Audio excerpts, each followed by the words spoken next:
Greetings, everyone. This is Dr. David Carter with Claremont Lincoln University.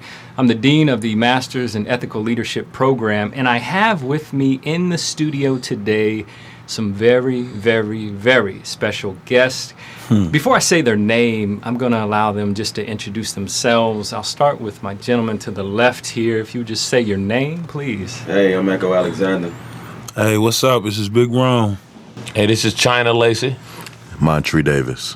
Yeah, the sultry sounds there. My guests today sang their way into the homes and hearts of Americans and folks around the world on season 11 of NBC's America's Got Talent, finishing up as a top 10 finalist on the nationwide talent show Linkin Bridge.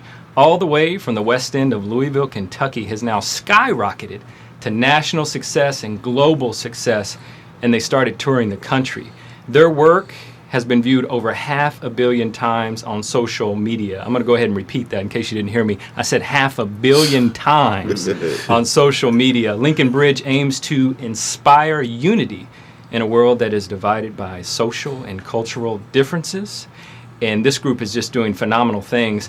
And I have to give a little bit of backdrop here, gentlemen. About a year ago, around Christmas time, I got a video from a brother of mine who also lives in Louisville here. We're all from Kentucky.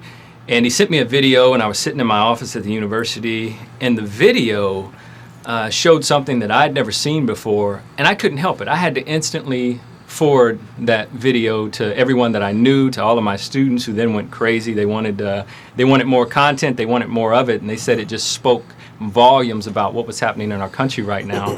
So I want you to tell me a little bit about the idea behind Tough Guys Bring the Hood to the Burbs at Christmas, the prank video. Tell me how that came together, and why do you think it was so successful? Montree. Yeah, this is Montree Davis. I received a phone call from a friend saying that comedian Tom Mabe had an idea for a prank video, and he wanted to use some guys who could sing, and he wanted African-American guys that could sing.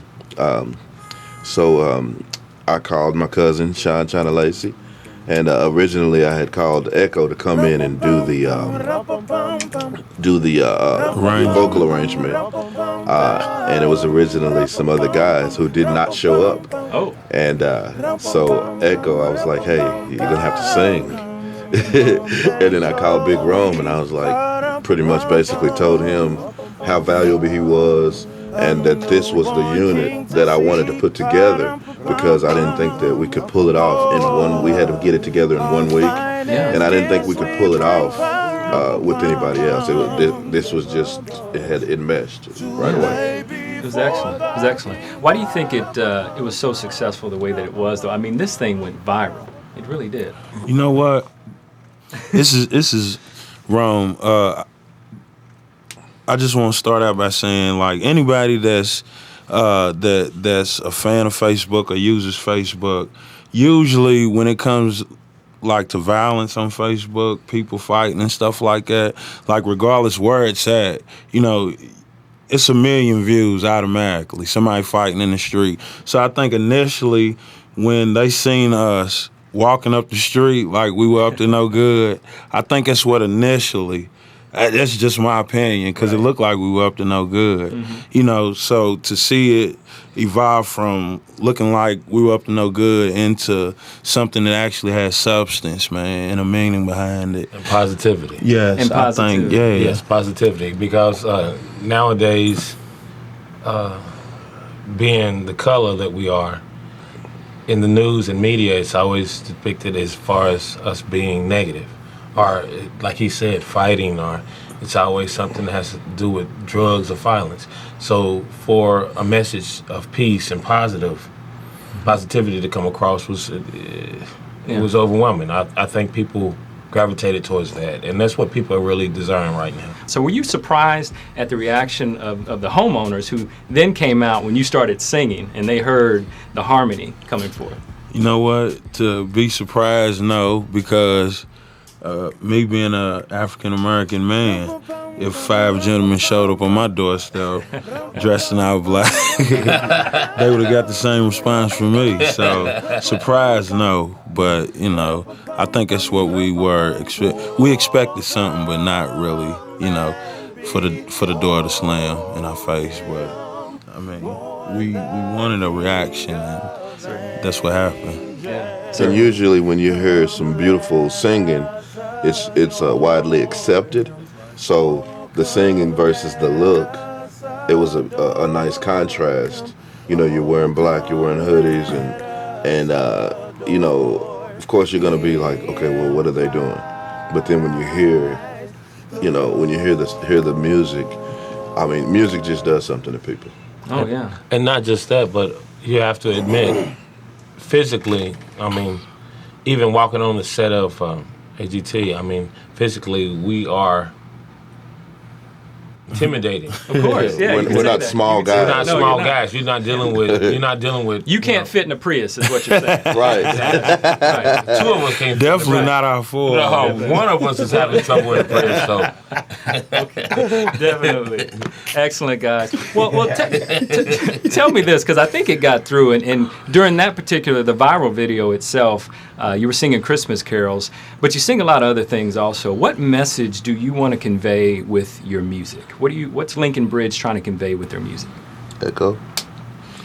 I think it's all about the unity. I think it's all about like we've been saying from the beginning, breaking down the barriers, you know, and not coupling certain groups of people into a style of singing or a mode of singing. You know, we typically think when you're white, you have to do white. When you're black, you have to do black. So that's why we've taken on the task of taking songs that have typically been sung by, you know, Caucasian or Anglo-Saxon people, and just transform them to make them more tasteful for other cultures as well. You know, that way the cultures that we got them from can enjoy them, as well as the cultures where we come from can enjoy them. So it kind of links the gap, if that makes or minimizes the gap between those two worlds. Certainly. Linkin Bridge. And I think the message, the total message in it is, yeah, don't judge a book by its cover, but also, you know, never give up on your dreams. What you know, and it doesn't matter how old you get in life, you still have an opportunity and chance to really come into your own in whatever you choose to do. And to go for it. And all of you have shared in some capacity, and I don't know if you want to share any about that, but you come from obviously different backgrounds, similar backgrounds, but this is not the first time you've attempted music. This is not your first rodeo, right? before we go on to that one, Yeah. I want to reiterate, kind of like back up what Echo's saying. How many kids you know in the west end of Louisville or in the urban city knows anything about Leonard Skinner? Nowadays they do. They're singing Freebird. Right. And what that song really means, you know. So people, those kids can, like he said, It's cross-cultural. Yeah, exactly. Like some of the feedback that we've gotten, like on social media, from some of the black people, black listeners, actually thought that we wrote that song. Never heard that song Really? before. Wow. And you know, that was one of my favorite songs growing up. So for them to never hear that song and then think that it was our original song, Right. that lets you know that, hey, they don't listen to that kind of music. But now some of them say, hey, that's my favorite song. Yeah. Freebird. They Black- rocking Leonard you know, Skinner. Right. And Come Leonard on. Skinner kind of had a story like we have, in a sense. They were misrepresented and misunderstood because of the part of the country that they came from and the style of music they was doing. Southern rock is typically associated with, you know. Right. But when you look into the history of that song and the guy who wrote that song, it had nothing to do with racism. Right. They was just repping where they came from. No different than us repping the West End. You know what I'm saying? Right. So from from the outside looking into that situation, you would automatically think those guys is racist. Just like somebody who lives in the upper class side of town would think of West End guys. Anybody that comes out of the West End is violent, but that's not the truth. So it's all about getting the history and breaking down those differences by asking questions and really looking into what you're engaging. You know what I'm Knowledge. saying? Knowledge is key. Mhm. Yeah.